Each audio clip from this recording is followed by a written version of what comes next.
Is it just a he said, she said? Is it really that simple? And why is this now in the hands of the FBI? Why? Because the establishment Republicans have buckled, caved, and bowed to the Democrats, or should I say demon rats. That's what I said, demon rats. The spectacle I saw this week was one of the most pathetic, disheartening, saddest displays to which this nation has ever stood witness. It was, for all intents and purposes, a crucifixion of a man who has led the kind of exemplary life few of us can mirror. Now, you already know I was a felony court judge. You know, I've been both a prosecutor and then the DA. Sex crimes and crimes against women and children were my crusade. I assessed whether cases should go forward, whether the accused should be charged, convicted, and if so, as a judge, what the sentence should be. No one sympathizes more than I when it comes to women who are the silent victims of crime.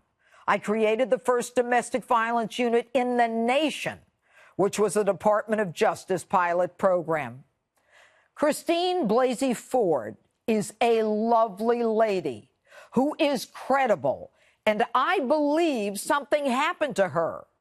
But she's in over her head, and she is being used. No matter how many indelible hippocampus brain comparisons she made, she couldn't remember the fundamentals: whose house it was, where it was, when the party was, how she got to the house, or how she got home. She waits 36 years not telling her mother, a friend, a high school counselor, or anyone before now. If Ford said no one was there, that it was just she and Kavanaugh, or it was just he and she alone in a parking lot, then it's a true he said, she said. But once she chose to say there were 4 people there, it's a they said. Yet all 4 of they said nothing happened. They weren't there. They don't know what she's talking about. Now, what does that tell you about Ford's memory? If they weren't there, is it possible Kavanaugh wasn't there either? Now, crucial here is Ford's therapy visit in 2012. For the first time in 3 decades, she says she mentions Kavanaugh's name. If true, why was the name Kavanaugh not in the therapist's notes? And why would Ford's lawyers withhold those therapist notes, at least the part that referred to this alleged event? Why was Ford so evasive when questioned by the prosecutor on this issue? Why did her attorneys interfere with her answering in her testimony on this point? Were methods used to help her recall whatever traumatic event occurred? If a rape victim undergoes hypnosis sometime prior to testimony for the purpose of refreshing her memory of the incident, the court and jury is entitled to know. Because of the risk of confabulation of recent events, like television, newspapers, that impact one's memory, it is not a reliable means of refreshing one's recollection.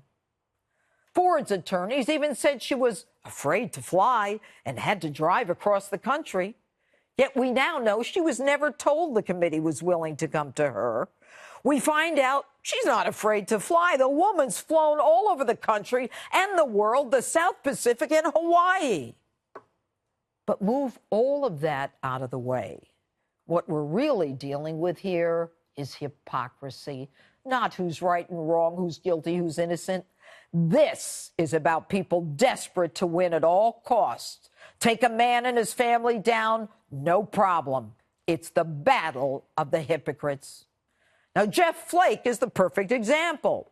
He says after the hearing, he's going to vote for Kavanaugh. But the man buckles after 2 women scream at him while preventing his elevator door from closing.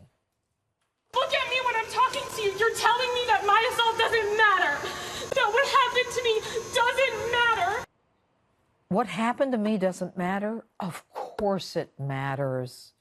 But what does your abuse have to do with Brett Kavanaugh? Hundreds of thousands of women have been abused in this country. Take your anger out on the person who abused you. Go to court, convict him, send him to jail, spit on him. I don't care, but don't you dare blame Brett Kavanaugh for your victimization. Only wimp Jeff Flake is dumb enough, weak enough to not even get it. And Cory Booker, the wannabe Spartacus, he has the gall to stand up and criticize a man who is literally an altar boy on the politics of sexual assault. The ultimate hypocrite. Booker admits groping another young woman when he was 15. Why aren't we going after him? And that genius, Senator Blasey Ford, who allegedly graduated from high school, either skipped the presumption of innocence class or she's willing to throw it all away for her political gain. And Blasey, your hypocrisy knows no bounds. When you have the nerve to say the Republicans have tossed out the rules, you're the one who declared Kavanaugh guilty before hearing any testimony, simply because it was a woman who was the accuser, and all you men shut up. And you're willing to openly say conservatives are simply not entitled to the presumption of innocence? Who are you? But my favorite, Dianne Feinstein. Madam, you don't deserve to be in the United States Senate, and no one can believe anything you have to say. Each of these allegations should be investigated by the FBI. 2 days ago, you called for an FBI investigation. What a shock. Why didn't you ask for it in July when you got the Ford letter? You didn't ask for it because you're a hypocrite. No, like a Cheshire cat, you sat on it to inflict the most damage at the most damaging time possible. Christine Ford, didn't want to be exposed. But no, you had other plans. Your plan was to leak it. You actually gave Ford the name of a Democrat attorney. Poor Dr. Ford. This woman doesn't know she was nothing more than a puppet on the string of Democratic politics. Dianne, where's your integrity? You and everyone in the Senate knows how this should have been handled confidentially. The FBI should have been involved before. It's how it's done. No one has any respect for you. But in the end, Lindsey Graham said it best. There is no way to investigate something that happened 35 years ago when you can't tell them the month, the location. So this is not about getting to the truth. And that's the opening statement. If you like my opening statements, you'll love my new book, New York Times #1 bestseller, Liars, Leakers, and Liberals, which I shamelessly try to advance on this show.